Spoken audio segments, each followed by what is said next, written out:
Huddle with corporate cars, delivering affordable, luxury European vehicles nationwide. This evening on the Huddle, David Farrar from Kiwi Blog. Hello, David. G'day, Larry. Cam Slater from Whale Oil. Hello, Cam. Hello, Larry. Cam, couple of polls out. TV1, TV3, both pretty similar. Labor around 31%. The big difference is that the TV1 poll have New Zealand first at 7%, which I think indicates it's a rogue poll. What do you see in it? Well, everyone likes to claim a rogue poll now and then, and you can get, depending on the numbers called, and I'm sure David will point this out, being a pollster himself, that you could theoretically get a little bit of a bump somewhere for someone, but over time they kind of even out. The important thing with these polls, I think, is to look at the trend in terms of national, although the 3 News poll shows a bit of a drop from 51 to some 47.5 or something like that. It's around the same number that the TV1 poll has got. And again, if you look at Labor, the trend there in both of those polls is down for Labor. Another blogger out there, Daniel McLaughlin's got this running poll that averages everything out.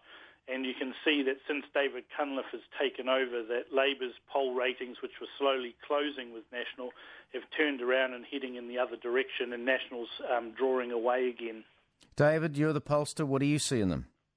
Yeah, well, look, Winston or New Zealand First, but that is Winston, let's be blunt, is at 7 in one, 4.9 in the other. Both pretty good for him, and I think what we're seeing is potentially 2002 over again, but in reverse, because 2002 was the disaster election for National, and as Labor's looking like it just can't win, and it's too early to say that, but they're struggling, Cunliffe's down into single figures, then voters who aren't that happy with the government start to look around and think, well, I don't necessarily want to change the government, but I want someone else there. So Peters and other parties like the Conservatives, even the .com party, may do quite well because Labor isn't. Cam, what do you make of Mr. Cunliffe? No cut through. He is tanking, actually. I think he's around 8% in both of the polls, and this is unusual for an opposition leader. Normally they are going up. Well, David's actually helpfully published on his blog a graph of just that sort of occurrence. And if you're plumbing the depths of single figures, then basically the general population is saying, we don't think you can be Prime Minister. And that's the danger that David Cunliffe has got, is he is now dragging Labor down with him. And if you look at his short poll figures and match those with Bill English, you're seeing, as David said, the 2002 scenario again, where only your most loyal, locked-in activists will actually bother to get out and vote for Labor. And I think that there's 2 questions that Labor needs to be asking, and that is, will Labor plumb below Phil Goth's record low for Labor? And the second one is, if it gets really bad, will they challenge Bill English's record low for National? David, I think you had a graphic up on your Kiwi blog which indicated that David Cunliffe tracking down. The only other opposition leader to do that is Jim McClay. That was some years back. That was. He didn't actually even get to fight an election, but that's the trend line that looks most similar. But look, they are going to go into the election with David Cunliffe. The problem is, and I understand TV3 have more on this later tonight, but they've sort of polled on how big an issue was David Cunliffe's secret trust and how big an issue is Judith Collins having dinner with a company in China. And from what Patrick Gower has been saying on Twitter, it seems like people are saying that the Cunliffe secret trust was a big issue. It has dented trust and confidence in them, and they need a way to get that back. Now, it seems people aren't that excited over the Aurovita stuff. So that's the real challenge for Labor, is they took such a hit to the brand with the secret trust around Cunliffe. How do you get that trust restored? And trust is a very difficult thing. You can announce policies, you can announce initiatives, but actually getting people to think, we want you as Prime Minister, more difficult. We're back in a moment. David Farrar and Cameron Slater on The Huddle. It's 16 to 6. No spin, end of story. It's Larry Williams Drive with ANZ, the bank with more local experts. On NewstalkZB. Cameron Slater, David Farrar on The Huddle. Cam, New Zealand lifting all travel restrictions against Fiji. Fair enough? What do you see in this? should never have been in place in the first place. I mean, what did they achieve? If you look at the judiciary, for example, have had travel bans on them all along. If the government here is saying that the judiciary was compromised before, well, nothing's changed with the judiciary. So you've got to question why they even had the travel bans in the first place. But again, nothing has actually been achieved with those sanctions other than perhaps delay the result where we're ending up, which was a general election in September with what looks like a pretty fair constitution, an electoral system that's actually a lot simpler than what Barry Soper was moaning about before when you were talking to him, and is a highly proportional system that's actually used by 39 other countries around the world, including Austria, Brazil, Denmark, Finland, Israel, the Netherlands, Scotland and Spain.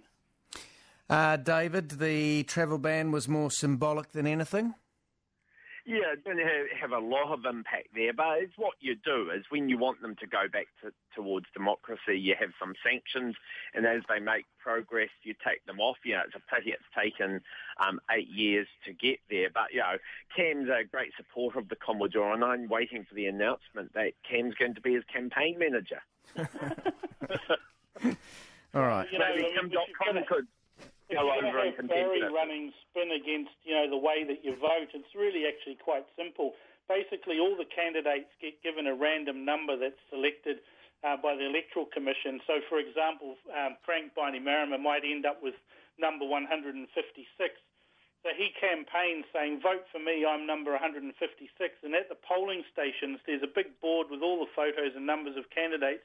You walk in, find the one that you want to vote for, circle the number on the piece of paper, and that's it. It's quite simple.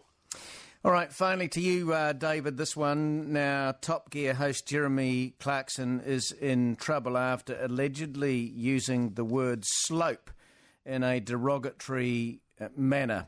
They were, I think, Burma, actually, and the offending word was used when Clarkson and the show's other two hosts, Richard Hammond and James May, built a bridge over the River Kwai in Thailand, and there was a person walking on the bridge, and this is what they said. This is the slope. That is a proud moment. But there's a slope on it. You're right. It's definitely higher on that side.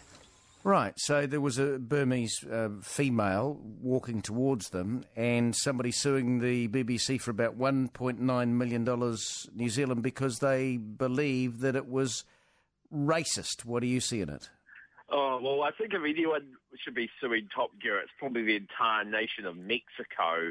I've seen comments in the past. I mean, like, it's ridiculous. You know, they've been a bit naughty. It was a double on Sunday, as they say, maybe, yes. But, you know, people just need to get a life. If you don't like the show, don't watch it. You know, but, you know, they would probably been a bit clever with their thing, but I really can't work out why people get so... I don't think this is going anywhere, Cam. And he tweeted, apparently, Clarkson tweeted, he says, I'm not a racist. I'm currently sitting at a bar with a man who lives quite near Wales. Well, I can imagine the trepidation of that. I think there's that our ultra-PC society, and we've got the same sort of actions going on in Australia with the actions against Andrew Bolt and all the outrage over there. There seems to be a bunch of people who are professionally outraged over everything.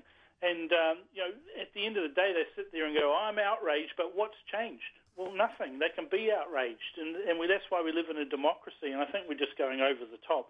The chances of success of this lawsuit are negligible, I would imagine. Thank you, Cameron Slater and David Farrar on The Huddle. It's now 9 to 6.